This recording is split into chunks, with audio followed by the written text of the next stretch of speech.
Well, creativity is the medium of expression in my world. I mean, that's how I see it. It's it all starts with belief.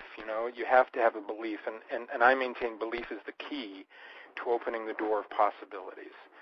And so when you make that choice to open that door, so then the possibilities are endless, and so many of us feel stuck and untalented or unworthy, not deserving, fill in the blank there that fits, whatever the old tapes and family dynamics or past experiences have led up to, is that so many of us get really trapped in the past.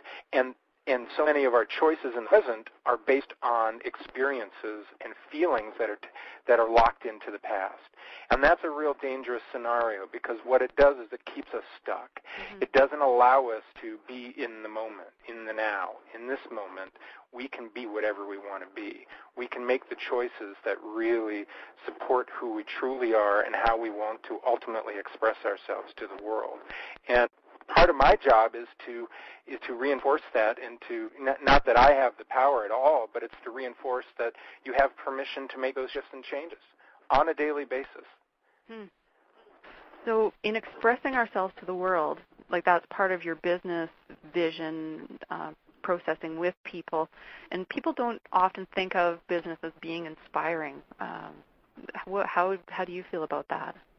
What do you mean when they don't think it's inspiring? Is it because of a limiting thought of how they perceive it?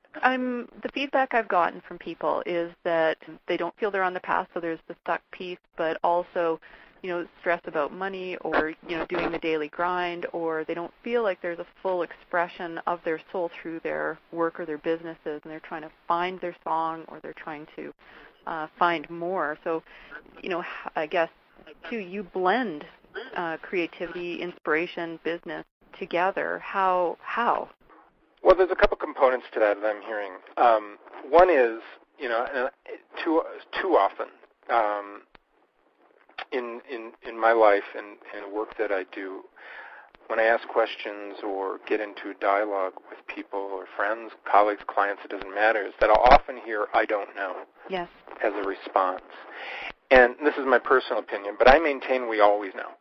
When we really declutter and quiet ourselves and listen to the voice inside telling us what our truth is, we always know.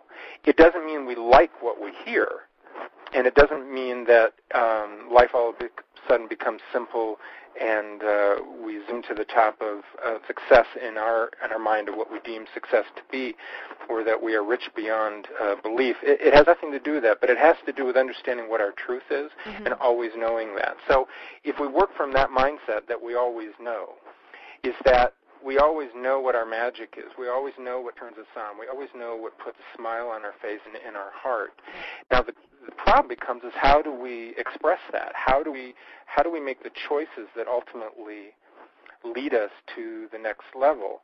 And my experience is that we get so much into judgment of making right and wrong choices, and there's a lot of shame when you get into making wrong choices, or as we see things as mistakes. And I think that kind of fuels that negative mindset and the old paradigm of, you won't amount to anything if you don't do it this way or do it that way. There is no right way or wrong way. You can look at success stories over time and realize that many people have gotten to wherever they've gotten to via a million different paths. But one of the consistent points in all that is tenacity, patience, perseverance, being true to themselves, clarity of purpose, all those kind of things. And so when we look at that piece of how do we make those choices, I think it's important for us to realize that a choice begets a choice, begets a choice, begets a choice.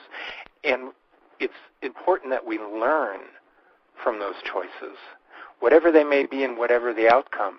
And if we put limitations on ourselves, then how is anybody else going to support and honor what it is we do? So it's important that we don't put those limitations. Now, mind you, life, has its challenges, and whether it's a family system, and you referred to working the daily grind. Just because you work the daily grind, whatever you deem that to be, does not mean you don't have the ability to honor your truth and to express yourself accordingly. And that's part of what I want to free people up to realize. If you want to paint, then you paint. Do you want to write? You write. And then you seek help, whether it's someone like myself or many others out there who might be able to serve the higher good of what it is you want to do.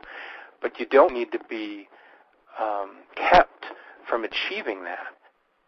It's an excuse, and it's on you if you don't do something about it.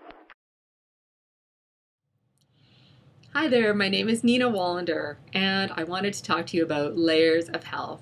Layers of Health is a free online community dedicated to investigating holistic and alternative health options. These options can include physical health, mental and emotional health, business health, as well as your spiritual health. So you can join me as I discuss your health concerns with various experts, mentors, and leaders in their fields. And these interviews are offered for free live, as well as during special encore presentations. But if you find one that is particularly interesting to you, you can also purchase it. So you can join me at www.layersofhealth.com, and I'll see you on the calls.